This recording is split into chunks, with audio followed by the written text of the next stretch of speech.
Every few years, fashion doesn't just change, it corrects. And right now, in 2026, we are watching one of the most significant corrections in modern style history. The aesthetic that dominated your wardrobe for 3 years is over. Quiet luxury is dead. And what replaced it is not maximalism, not the 80s, not a trend at all. Stay with me. Before we talk about what replaced quiet luxury, we need to understand why it collapsed. It didn't collapse because it was wrong. It collapsed because it worked too well. Quiet luxury had one fatal flaw built into its own philosophy. It confused absence with authority. No logos, neutral palette, impeccable construction. The idea being that true wealth whispers.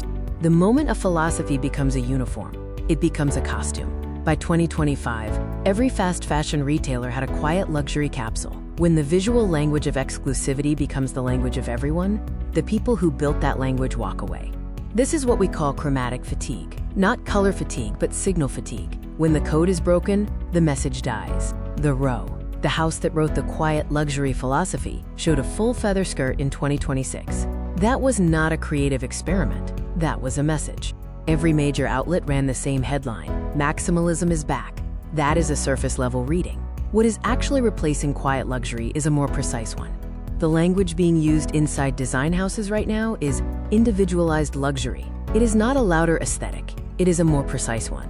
Quiet luxury asked you to disappear into quality.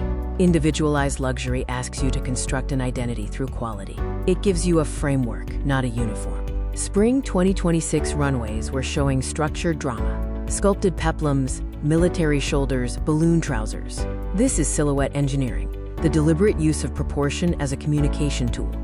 The fabric story has shifted away from the stiffness ratio of structured cashmere into something far more layered: suede over silk, faux fur against crisp shirting, velvet meeting tweed. Your outfit is now expected to have a material argument, not just a color palette. A material argument. Now, what does this mean for your wardrobe right now? This is the payoff. First, do not throw out your quiet luxury pieces. That is an amateur response. The investment pieces are your foundation. Individualized luxury builds on top of them with one thing: friction, not conflict. A silk blouse in a jewel tone over neutral trousers. A cummerbund to introduce architectural tension. Second, accessories. Gold is the dominant hardware story. This signals heritage and permanence. Permanence is a luxury signal. Your jewelry is now doing more communicative work than your clothing brand ever did. Third, proportion. The drop waist is returning. The peplum is architectural. If you are still dressing for the straight, elongated, quiet luxury silhouette, your outfits are already reading as last cycle.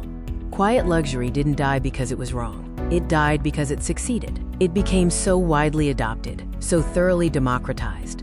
It lost the one thing it was built to project: distinction. What replaced it is harder to copy. Individualized luxury is not an aesthetic you purchase in a single haul. It is a position you construct over time through knowledge, proportion decisions, and precise understanding. That is a standard, and standards, unlike trends, do not expire.